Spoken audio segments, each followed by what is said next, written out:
Hello, my dear viewers. This amazing story will be very instructive for you.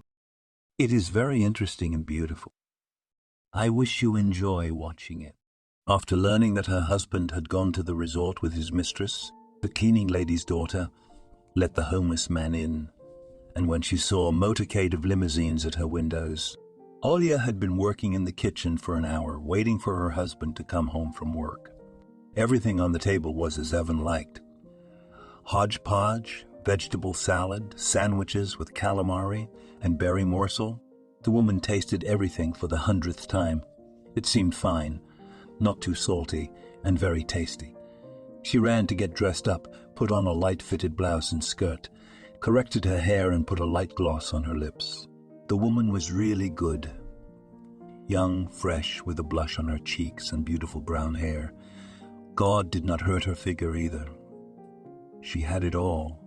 Olia glanced at her watch. Oddly enough, it was already 6 o'clock. Evan should have been back long ago, but his phone was out of range. Busy, apparently, the woman reassured herself, although she knew in her heart that this was not true.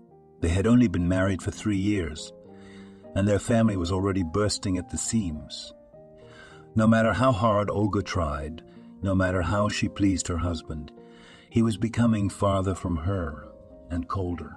Where had the former passion, words of love and trust gone? And lately intimacy had also disappeared. The family bed had gone cold. Her husband always had an excuse. He was tired, there were problems at work, not today, and so on. A woman's gut. Olia knew her husband had someone. It was so bitter and disgusting that she did not want to believe it, and she entertained her own illusions. An hour later, Olia heard the lock on the door and realized at once. Evan was drunk again, and that usually did not bode well. In that state, he was just unbearable and picked on everything. The man threw an expensive leather briefcase in the hallway and his jacket right on the floor, not even bothering to hang it on the hangers, and strolled imposingly into the kitchen. Satomari, eyes circled the whole still life, snickered, and it began. Diana, come here. What kind of rural glamour? When are you going to learn to set the table properly? 100 times explained. All to no avail. The woman inside all shrunk, guiltily looked at her husband and began to make excuses. Well, do not be angry, honey. I tried so hard. Try a hodgepodge, I'll warm up. And do you want me to pour you some cold morsels? Your favorite cranberry. How are you doing at work? You're a little late today, aren't you? Even grimaced. I'm not hungry. I ate at the restaurant. I was at a business negotiation. So put your masterpieces away. And don't look at me like that.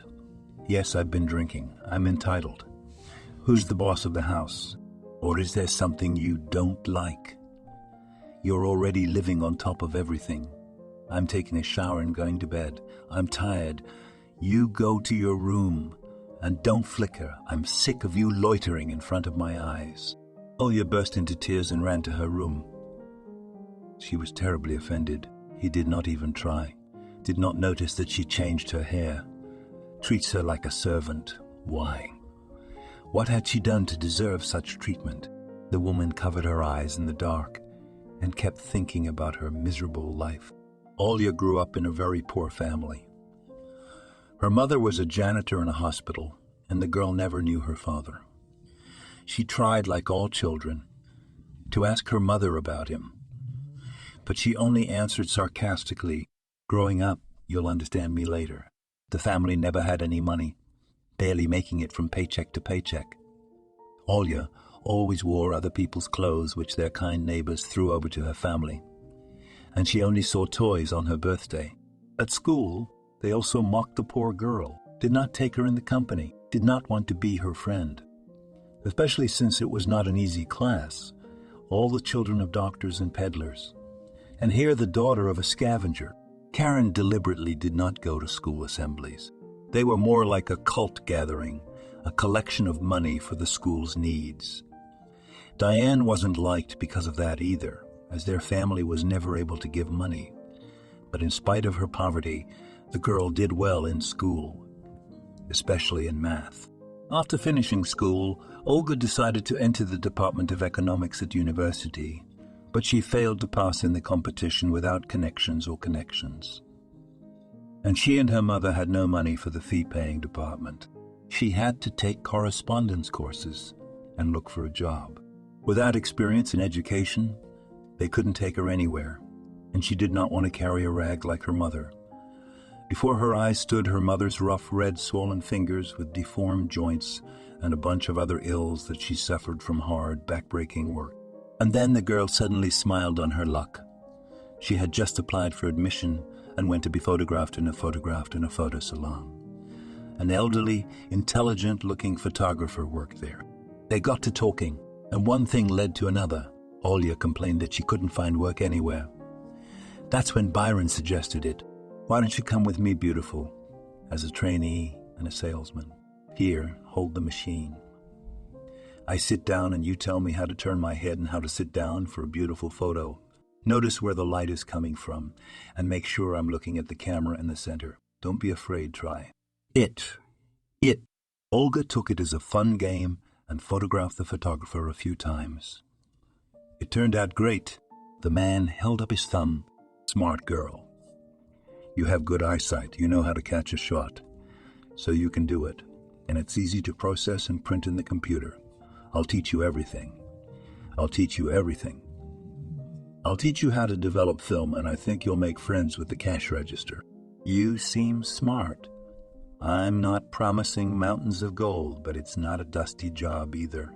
You don't have to carry sacks. Well, do you agree? If so, come back on Monday. Olia jumped with happiness. Thank you, Byron, I'll take it. It's a very interesting job. I like it. I will do my best. So, with Jacob Ivanovich's light hand, Olga started working in a photo salon. Every day, new people, communication, in general not boring, came across, of course, and nasty young ladies who all wrong. But she somehow knew how to smooth out conflicts and translate them into jokey.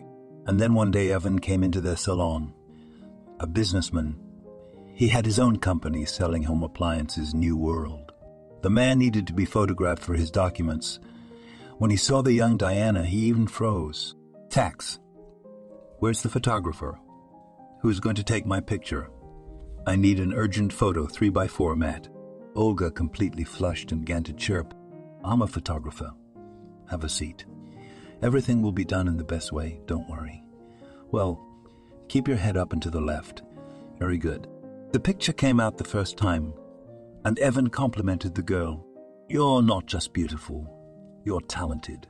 I'm not really a photogenic person, but that came out really well. My name is Evan, by the way. What's yours, pretty girl? The girl was flattered by such compliments and responded, I am Olia, a pleasure. The man offered, Can I invite you for a cup of coffee? I really like you, Diana. You look like a delicate flower. I don't want to part with you. A joyful girl immediately agreed. Evan seemed to her like a prince from a fairy tale. She fell in love with him literally from the first minute. The couple started dating.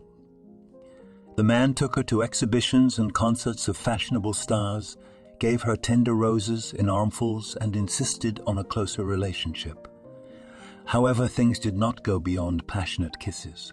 But here, Olia showed persistence. In front of her eyes stood a tired, eternally tortured work mother who was pulling her alone. Well, no, first the wedding and then all the joys. The girl decided to herself.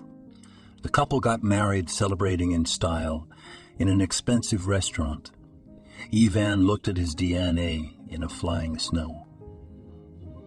White dress and all worn out, counting the minutes to the first wedding night. At first, family life was beautiful and unclouded. Hot nights, fervent confessions, and an ocean of passion. But after a year, Evan had had enough of everything, and delicious borscht Diana and soft kisses. He again wanted that feeling of drive, of hunting, when the palpitations shake at the sight of an unapproachable young beauty. Olia really wanted a child, but Evan was cautious. He believed that it was too early. He would have time. He needed to live for himself. Of course, our heroine no longer worked in a photo salon. Her husband forbade it, not according to her status. And she was also sick and tired of a hell of a life. Every day, the same thing in a circle. Washing, ironing, cooking, cleaning. And the harder she did it all, trying to please her husband, the colder he became.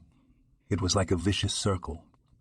They went out together less and less frequently, and there was less and less communication between them, and the wall between the spouses gradually grew. It was night outside the window, and Olia woke up, almost forgetting to throw Evan's things into the wash and iron his shirt for tomorrow. She decided to freshen up her jacket as well and mechanically checked her pockets. Her husband might have left her keys or money or something there. Suddenly she fumbled for some paper. She took it out, unwrapped it, and gasped. There was a receipt for a tour to a seaside resort for a week. For two, the amount of payment was decent. Diane's heart fluttered. Could it be that Evan remembered that their wedding anniversary was in 2 days and decided to surprise her? Well, good for him. How exciting it would be to spend a whole week by the sea together. She already imagined the warm water and hot sand and smiled dreamily to herself. She needed to buy a new swimsuit right away. There wasn't much time left, so that Evan did not suspect anything.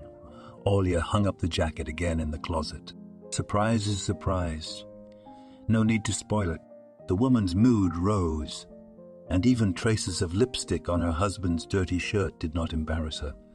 Just in case. An accident. She tiptoed into the bedroom of her husband. He snored loudly with a loud TV. Olia turned it off, gently covered Evan with a plaid and whispered, "I love you, honey, good night, my good man." The woman jumped up early, made thin lace pancakes, brewed coffee, and woke up her husband for breakfast. Olia looked at him so lovingly and kept waiting for Evan to tell her about the trip. After all, it was already scheduled for tomorrow. Her husband ate with gusto and said casually, "Thank you."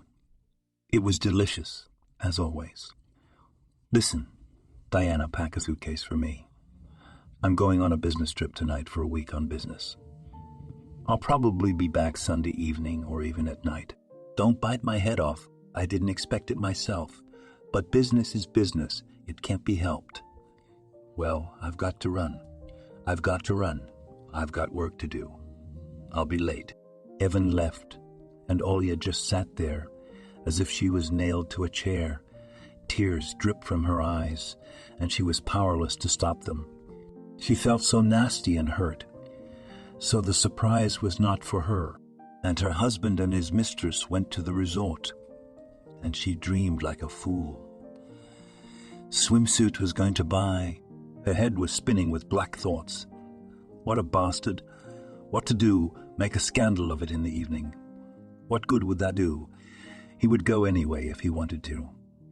Pretend I know nothing about it. But it's so humiliating.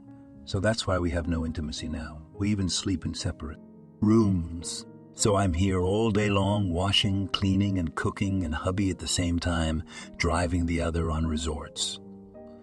Very well arranged, the bastard. I won't tell him anything. Let him go, we'll see who's who. Olga packed her husband a suitcase.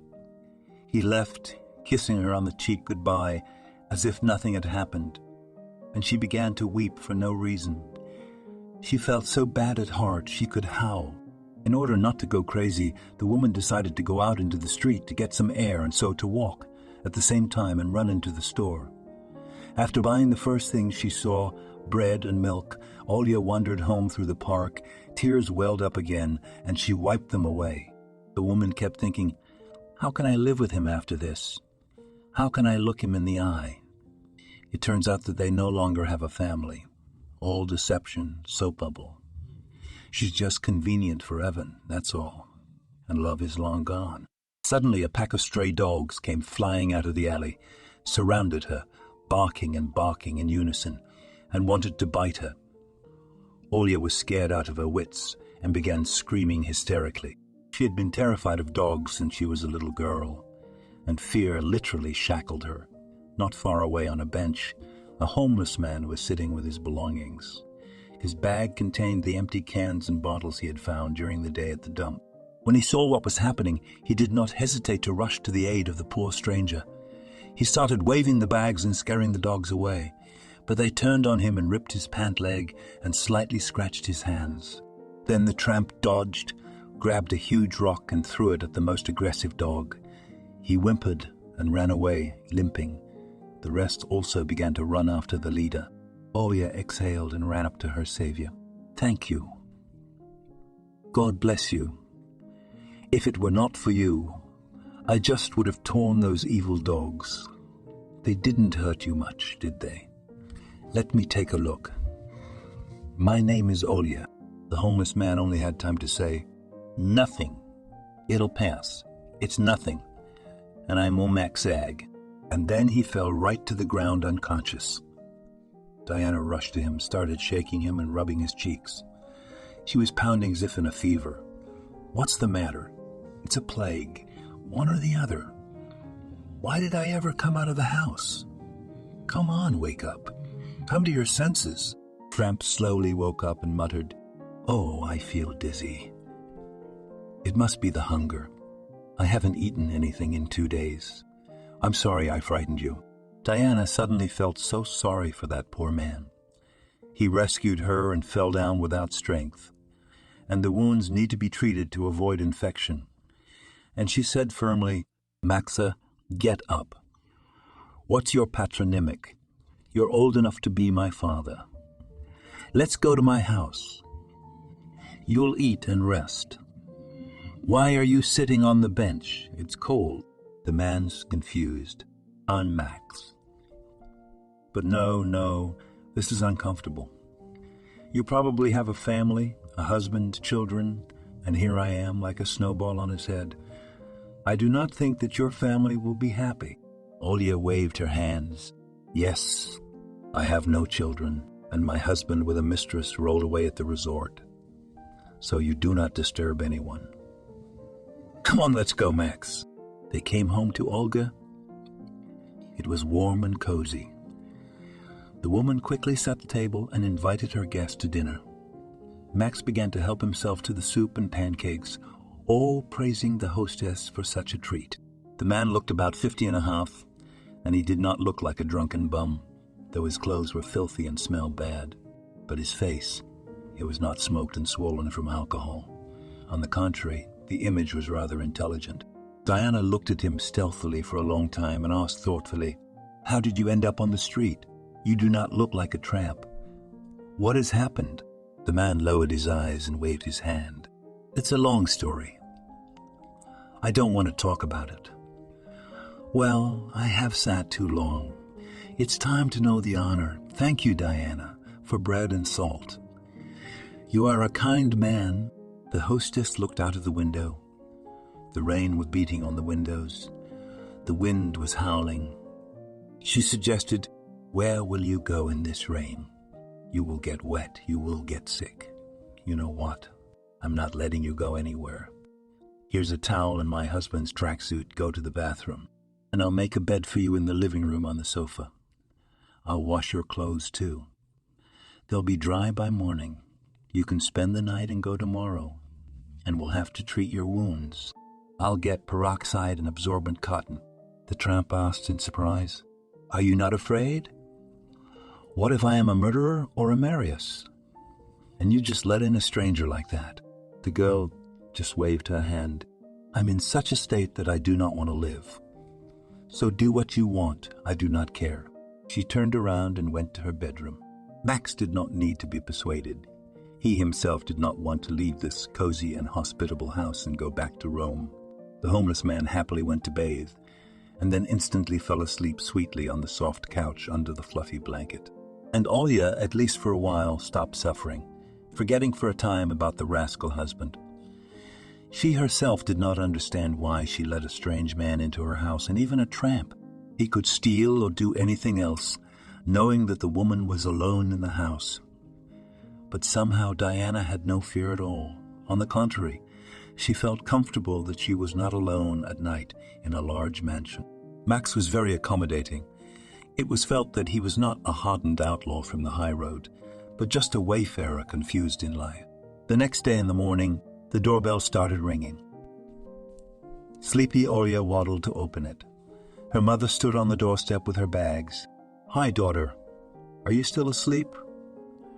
We agreed to go to the market, did you forget? Are you all right? You don't look well. Where's Evan? It's the day off." Suddenly, the older woman saw Max come out of the living room and stare at her dumbfounded. She was just speechless and almost shouted, "Ola, what is this man doing here? Explain something." Karen looked at Max as if she saw a living ghost, and Max turned pale as if stunned. Olia didn't understand anything either and tried to explain as best she could. "You see, Mommy, yesterday I was so upset. Evan was cheating on me and went to the resort with his mistress. But we'll talk about that later. Anyway, I was walking home from the store through the park, and a pack of dogs attacked me, and Max fought them off. He's a vagrant. He slept on the bench. So I took pity on him and invited him home for a meal and a night in the warmth. That's the whole story. Don't yell like that, please. I know what I did was rash, but it's okay. So don't worry about it." Mom was just about to say something important in response when some limousines pulled up in the yard and started honking. From there came out expensive, dressed, presentable men and came to the door. Olia was shocked. Who were they? And what were these people doing here? Maybe it was some companions who had come to see Evan. The businessman came into the living room, said hello, and began to pat Max on the back in a friendly manner, and whispered, "Well done, you devil. You won the bet. It's all fair. Proof on video. We were watching you. We were watching you. We owe you $1 million, just like we said. Are you coming with us?" Max waved his hands. "No, I'll be there later. I have an important conversation. The fate is being decided. All later, just leave my things in my purse. Not me to go home on the bus." Olia, as if knocked down, fell into an armchair. She fidgeted robes in her hands and looked around perplexedly. "Somebody will explain something to me in the end. Because now it all looks like a madhouse. Who are these people? And who are you, Max? You're not a tramp, are you? And how do you know my mother?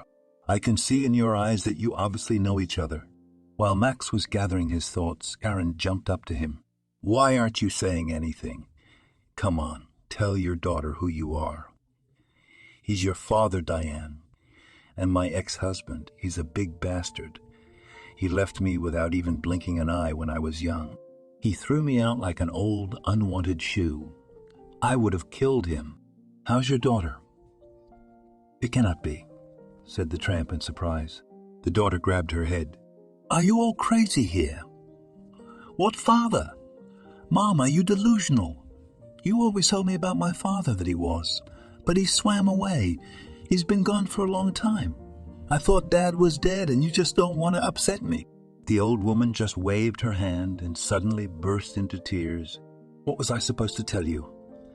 That your father never missed a skirt and gambled at the casino. And then he kicked me out with a fucking broom. Come on, Maxa, don't be silent. Tell your daughter everything. Now that we've met. She's been bugging me all my childhood. Where's my daddy? Why he's not with us?" Max sighed heavily and began his long story. "Oh, my daughter, it's a long story, but I'll begin. I come from a rich family. I grew up in luxury and wealth. I had everything my heart desired. I was never punished as a child, only indulged in my whims. So I was spoiled. I grew up to be a complete brat. I didn't want to study. I only went out with my friends and spent my parents' money at the casino. Although I graduated from a prestigious university, how much stress I caused my parents. It's horrible. And then my mother died. This grief nailed me and forced me to settle down for a while and get smart. My father insisted that I get married. It was just then that your mother came to work at the mansion as a cleaner, or maid, as the fashionable way of putting it. How beautiful she was. She had the figure of a model, a braid down to her shoulder blades, and eyes you could drown in. So I fell in love with her, wooed her this way and that way. But Karen just couldn't help it. More than once she told me, "You won't marry me anyway. You'll woo me and leave me." And then I'd have to suffer. So I said at dinner one night, as a joke, "I'll marry Karina. I love her, and that's it. And if I don't marry her, then I don't marry anyone." Everyone, of course, was shocked. My father knew my feisty nature, and though he was not thrilled with his daughter-in-law, Leaner but agreed with a heavy heart, hoping that I would settle down and stop leading a dissolute lifestyle. Karen was over the moon. We really loved each other. She turned out to be a great wife and hostess. I always had a hot meal and a clean house, and I was a fool. I didn't appreciate it all. At first I carried Zena in my arms, showered her with gifts, but then cooled down, bored with everything. And again I wanted freedom. I was beckoned by the lights of nightclubs and parties. Karen cried. She forgave me because she loved me a fool. She begged me to get wise, and I was just waving it off. And one day I got so angry I just blurted out, "Who do you think you are that I can't have you? Who are you to teach me how to live? You miserable scavenger. If you don't like it, go away. It's all bought with my money, and you're nobody." I was drunk at the time. I fell asleep, and I forgot about those words. And when I woke up in the morning, the house was silent. No wife, no belongings, just a note. "I'd rather be a clean soul than a scumbag like you. That's all." At first I was even glad. That's it, I'm free. Do what you want, take as much time as you want, and no one will itch under my ear. So he went off on his own. My father couldn't bear to look at all that. He fell ill and soon died too. Only then, after he died, did it dawn on me what I had done. I had to pull myself together to save the family business because it is the brainchild of my father, and I could not lose it for his foolishness. A lot of time it took until I began to manage properly, and I did a lot of mistakes. I was still spinning women, but they did not please me at all. I guess I wanted to find someone like Zena in each of them, and I never did.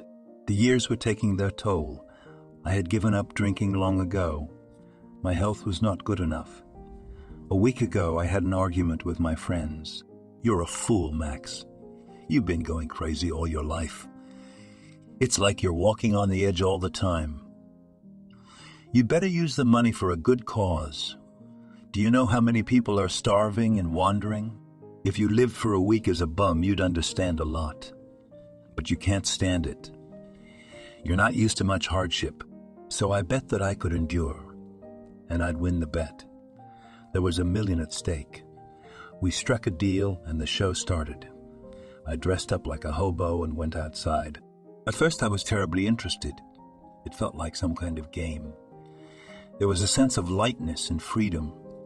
But soon it got dark and I needed a place to stay for the night. I tried to go to the entrance, and some granny chased me away, almost kicking me with a trash bucket. Shouted at the whole entryway like a mad woman. "Get out of here, junkie. You're a crook. I'll call the police right away." I went to the train station, but no way. All the places between the homeless are already under Kesey. And the police come in and out and chase me. So I spent the night in the park. It turns out that it's so scary to sleep on a hard bench, freeze, and realize that you do not have a penny. Not a penny at all. Not even for bread. Not even for a cheap bed and breakfast. After a couple of days of starvation, I was forced to join the vagrants and look for empty bottles in garbage dumps. How humiliating that was. My stomach was cramping with hunger, and these vagrants who didn't know me at all didn't turn me away, but rather stole from me leftovers after the summer cafe customers left. They could have eaten it themselves. They were all so starving, but they carried it to me with the words, "Never mind, you'll soon get used to it. We were all ashamed at first. And then we broke down. You can't help being hungry. I used to think that homeless people were ballast, useless people who were to blame for everything, who drank their own lives away. And just being in their skin made me rethink everything at once. One woman, Casey, had her house burned down. The wiring shorted out and she's old. Retired, she's been pounding all the doors. No one has helped. So she's wandering around, the poor thing. What's she to blame? Oliver, who sometimes fed me in general, is a former engineer, had a family and a job. And in the 90s all collapsed, and he could not make a living like everyone else.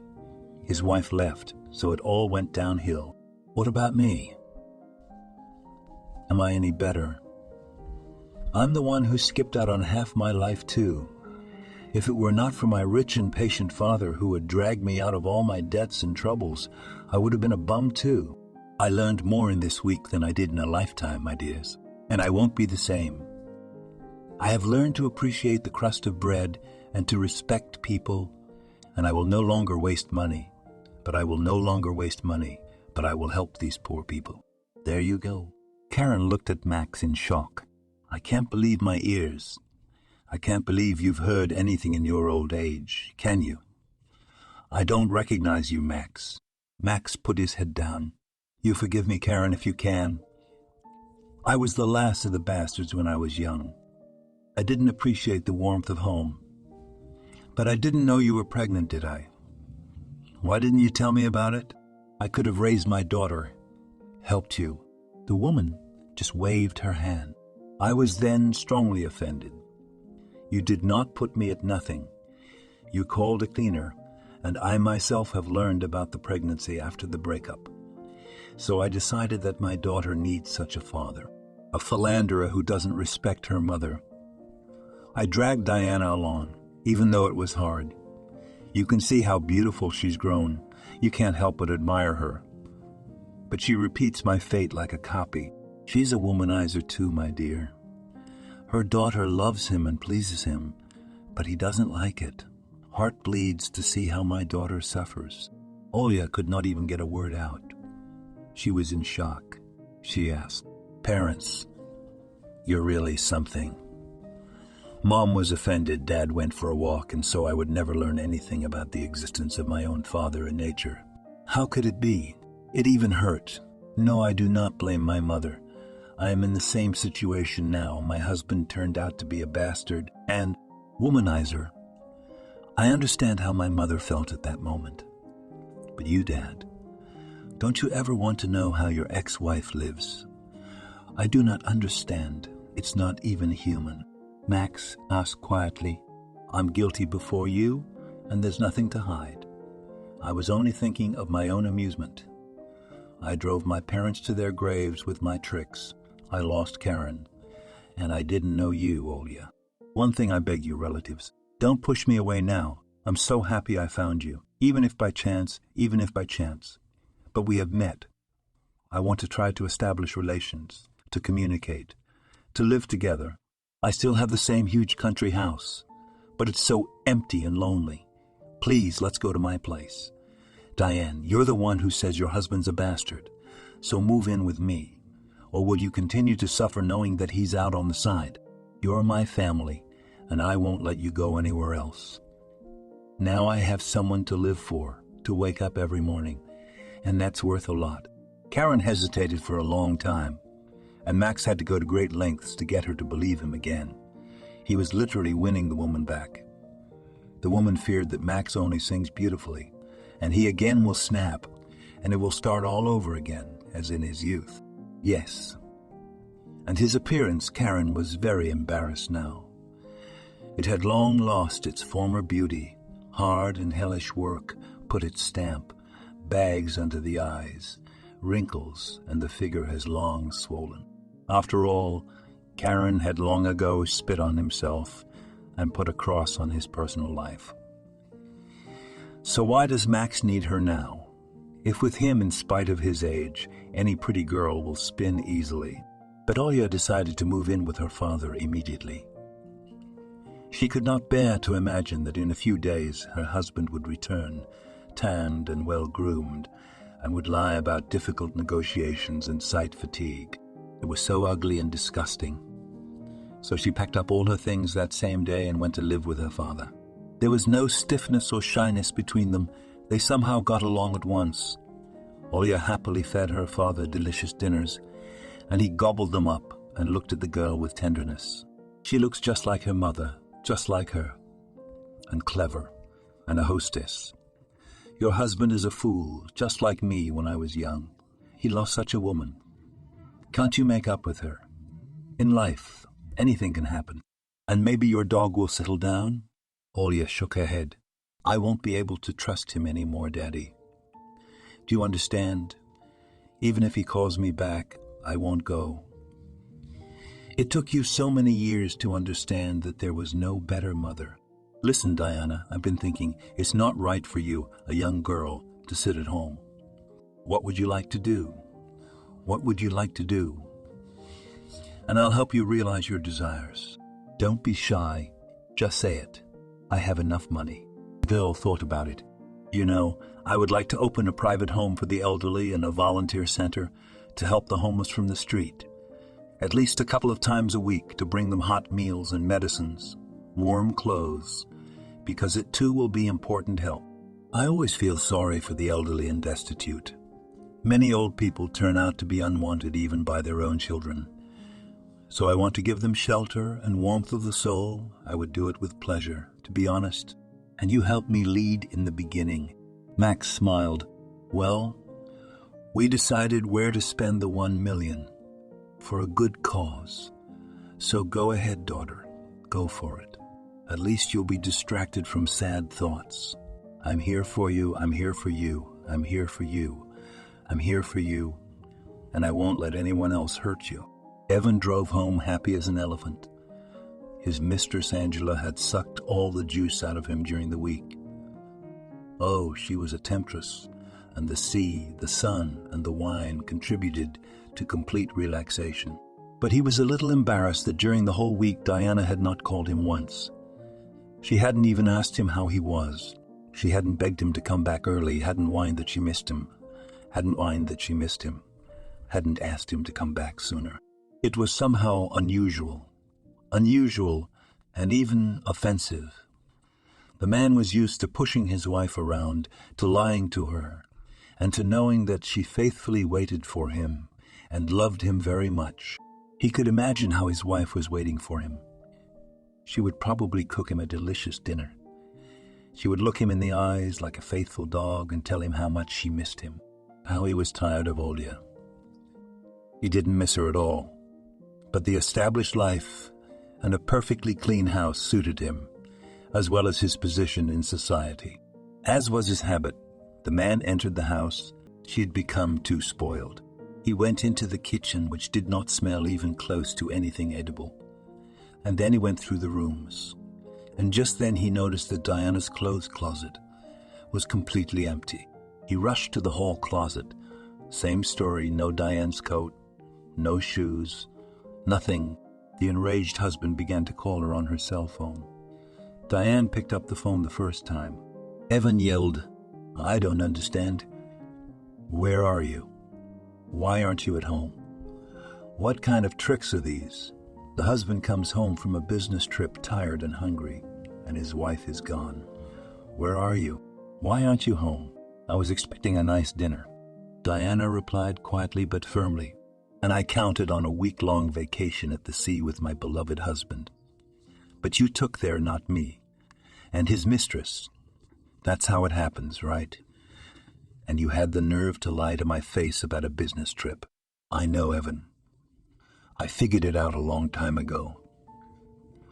So we're getting a divorce. Now you're going to yell at your chicken and push her around. And don't you ever raise your voice to me again. Do you understand? You have no conscience at all. The man was taken aback and went on the offensive. Come home at once. What divorce? That wasn't my plan at all. So you went out, it's not a big deal. Oh yeah, let's talk like adults. We have a family. I'll buy you a trip too if you want. Diana suddenly laughed. What was your plan? keep fooling around my head, not counting me as a man. And you have fun on the side. It's a nice family, isn't it? No way, Evan. That's not how it works. I've said everything I have to say, and I'm not going back. I'm filing for divorce myself. Goodbye, and I hope you'll be happy with your new girlfriend.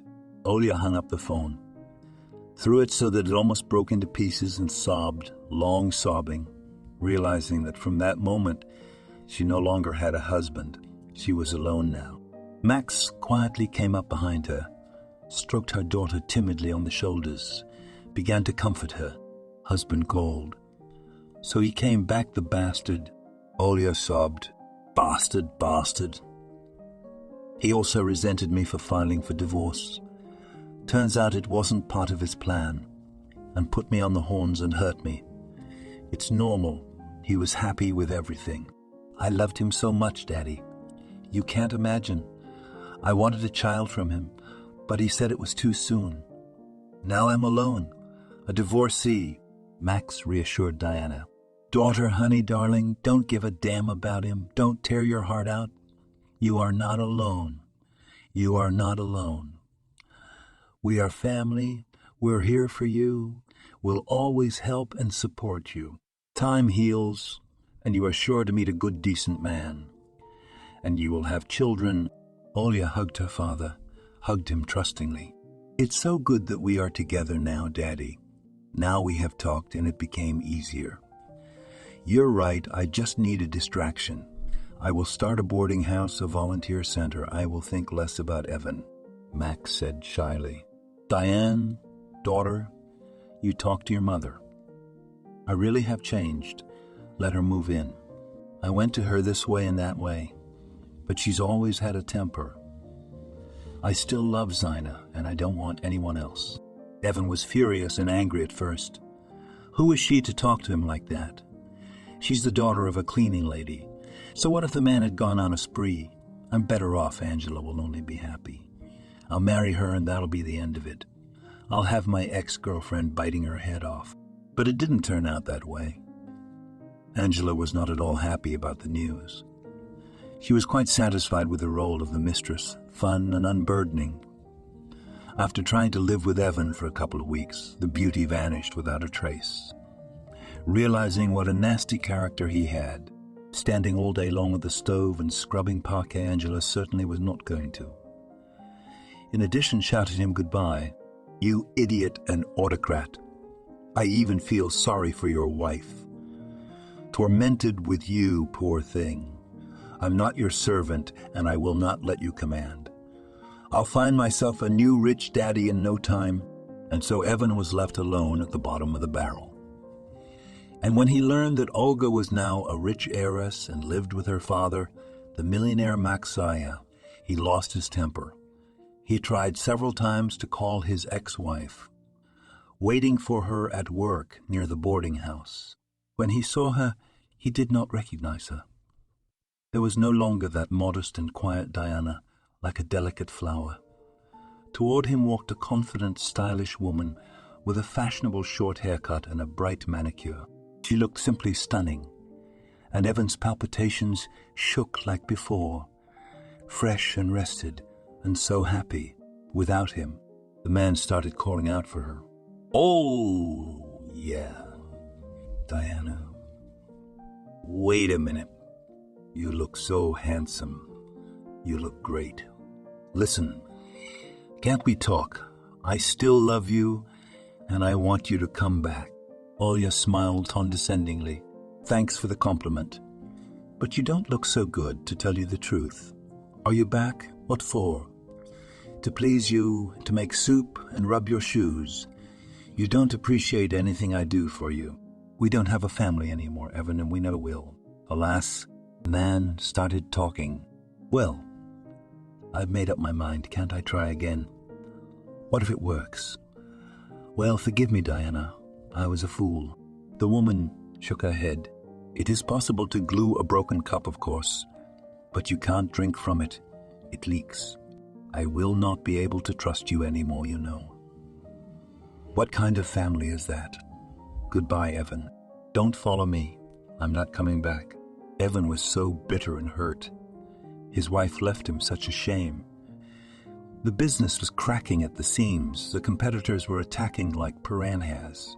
Everything was falling apart before his eyes like a house of cards.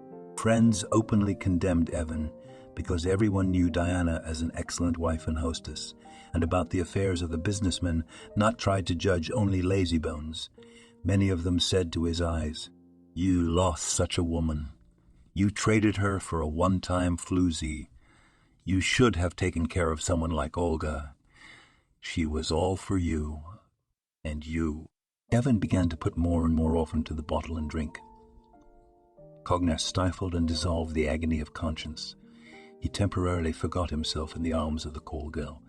But when he found her in his bed the next morning, he immediately kicked her out with a scream. Only now did he realize that a strong family and a faithful, loving wife is a man's strong rear. Too bad it was too late. Angela quickly forgot Evan, and a month later left for Spain with an elderly and rich lover. Olia took up her favorite occupation and was happy, and only the promiscuous businessman was out of work.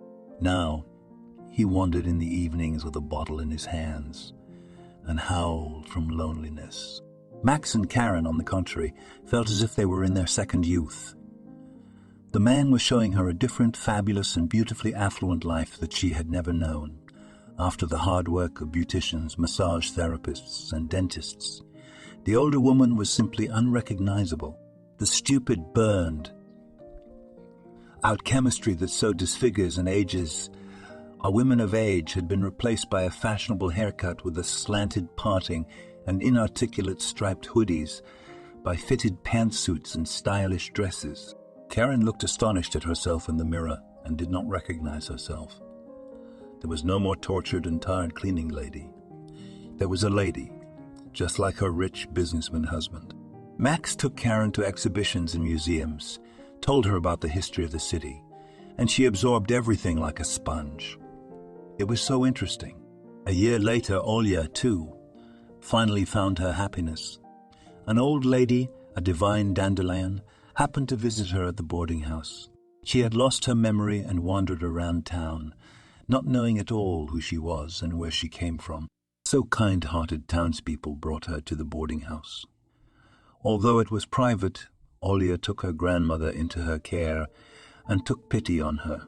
One day our heroine was walking around the wards, checking if everything was all right, and she saw the same grandmother. They called her Maria, took a handkerchief out of her pocket, unwrapped it, and there was an old photo, a young guy. She kept looking at it and smiling. Diana quietly walked up to the old lady and asked, "Who is that, Grandma Maria? Maybe a relative of yours?" She just sighed and answered, "Maybe I do not remember, but I feel in my heart. He is not a stranger to me." And then Olga photographed the photo and posted it on all social networks with the words, "An elderly woman has been found with no memory. She is in a boarding house. Do good. She will not part with this photo. Maybe someone is looking for a grandmother. Answer me." The very next day, a panting man burst into Diane's office. "Hello? I saw your post. Grandmother, no memory lying there. Where is she? I think it's my mom found. You see, after my father died, she began to have memory loss. The doctors say dementia. Her nurse was looking after her." "Yeah, she wasn't looking after her. Can I see her, please?"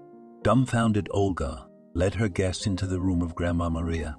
The man ran up to her, fell on his knees, began to kiss her hands. Mommy, my good one. Found her. Thank God. I've been all over town last night. I filed a complaint with the police. Why are you looking at me like you don't know it all? Bring out your photo. That's me there, just in my youth. Your son, Jacob. You have a grandson, John. Come on, remember? But the old lady just smiled blissfully. No. You're not Jacob. You don't look like him at all. You're Oliver. No, you're not Jacob. You're Oliver. And I'm Mary. The man just threw up his hands. You're not Maria. You're Selena. And Maria is your sister, and Oliver is her husband. You're confused. Oh, Mommy, what am I going to do with you? I can't do anything about you, Mommy. Then Jacob turned to Diana. She has dementia, and she's confused, living in her own world. She needs another course of treatment. Then she gets better. She remembers everything. I'll take my mother home if you don't mind. I have to find a new nurse right away. Thank you for taking Mommy in. I was about to lose my mind. Was worried sick. She gave birth to me late. That's why she looks like that. Diane suggested, Of course, Jacob, I'm glad your mother is found. But until you find a nurse, you can leave your mother here. The care and supervision here is excellent. I'm strict about it. We have free visits, come at any time. We can arrange for her to be examined by a doctor. We have nurses. She will be treated. And when she gets better, you can take her away. Jacob was very happy. Diana, I do not know how to thank you. I'm at work all the time. I have my own pharmacy all day long. And for my mom in her condition, we need round. The clock care, she cannot be left for a minute, so the nurses cannot stand it. She's so quiet, she sits and knits her socks. But when she gets an attack, he goes to find Oliver. But she doesn't know where to go. I'll pay for everything, both care and lodging, just to make sure she's okay. Can I be indiscreet? Are you married? It seems like CDN is not on the finger. Olga was embarrassed. It really is an unusual question. No, I've been divorced for a year. Are you married? Jacob answered. And I'm a widower. My wife passed away a year ago. She was sick for a long time. I'm raising my son by myself, John. He's 7 years old. Diana, may I invite you to my birthday party? I know it's unexpected, and we hardly know each other. I really like you, and I'd like to get to know you better. My son and I would be very happy to meet you. Olia was embarrassed. All right, I'll come. Tell me the address. It's been a long time since I had a rest in pleasant company. It had been a year since Olia had gone out. She was too busy with her work, and after her divorce from Evan, she had never been too fond of amorous affairs. But she liked Jacob a lot. He was so worried about his mother, raising his son by himself, and he was a very good-looking man. She wondered what to get him, since they hardly knew each other, and she knew nothing about his tastes and habits, and decided to buy an expensive tie to her own taste. She did not forget about the child either, and bought him a robot. She was all worried. She thought there would be many guests, and she does not know anyone. But when she rang the doorbell, she was greeted by a cute, blue-eyed, plump kid. He held out his hand and said hello in a mature way. I'm John, and you must be Auntie Olia. Did you find my grandmother? My father told me about it. Come in, we're waiting for you. Olia laughed. Hello, I'm Olia. Here, this is for you. And she gave the boy a present. He laughed and was surprised. Oh, cool. Thank you. It's only my father's birthday. Olia laughed heartily. For a long time she did not communicate with children. I know. I've prepared a special present for your dad. Here, look, how do you think he'll like it? The direct toddler gave a thumbs up and immediately ran up to Jacob, who had just come out of the bedroom. John commanded, Daddy, take off your stupid bow tie. Your Auntie Olga gave you a really cool tie. I love it. Jacob and Diane collapsed laughing, and Olga helped him put on the tie. When their hands touched, it was like an electric shock ran between them. The attraction was insane. The tie really matched his shirt and the color of his eyes, and she was glad it had come in handy. Jacob and his son were the only people in the apartment, and the three of them sat down at the table. Ola was a little shy at first, but the brisk, chatty John brightened things up a bit, and it was a wonderful dinner. It got dark outside, and Olia started to scramble home. Oh, I've stayed too long. I think I'll be going now. Thank you for a wonderful evening. It was wonderful, Jacob answered. Thank you, Olia. I'll call a cab and take you to the door, John. You wait for me, I'll be right there. The boy said goodbye. Come and see us more often. You're good. I haven't shown you my skateboard yet, have I? Jacob immediately jumped on the idea. So next weekend, let's all go to the park together. Let's go out. Do you mind, Olia? The woman was overjoyed. Agreed. I'll be glad. Bye, John. See you Sunday. Jacob walked Diane to the cab and gently touched her cheek. Millions of butterflies fluttered in her stomach. He stared at her so intently, and then he said, I feel so good with you, Diane. I thought that after the death of Jean, no one else will not say these words. But you turned everything inside me. I will call you tomorrow. Olia nodded and got into a cab, waving and smiling dreamily the whole way. Jacob had captured her soul deeply. Truly, she couldn't wait to see him again. The couple began to date, and 6 months later they modestly got married. Olia finally found her quiet happiness. John fell in love with her and called her mommy every other time himself, and she melted from those words. In their new family there were no lies, deceit, and betrayal. Jacob was gentle, calm, and patient. He respected Diane and was very appreciative, and soon they began to dream of having a child together. Diane's parents immediately fell in love and hit it off with their son-in-law, often barbecuing and relaxing together. But Evan's fate was unenviable. He could not hold on to his business, drank himself to death, and now spent all his days playing dominoes with his drinking buddies and drinking beer with dried wobbler in the yard. One day, Evan was standing outside a liquor store in an old tracksuit, unshaven and very drunk. A family was walking by. A respectable man, a child of about 7, and a young pregnant woman. Everyone was talking merrily and holding hands. Evan looked around at the woman with a puzzled look, and suddenly it dawned on him. That's my Olia. That's her. Pregnancy had not spoiled her at all. On the contrary, her cheeks had turned pink and freckles had covered her nose. Her fashionable haircut had grown, and now her soft strands were scattered over her shoulders in a beautiful waterfall. So that was it. Married again, happy, and carrying a child under her heart.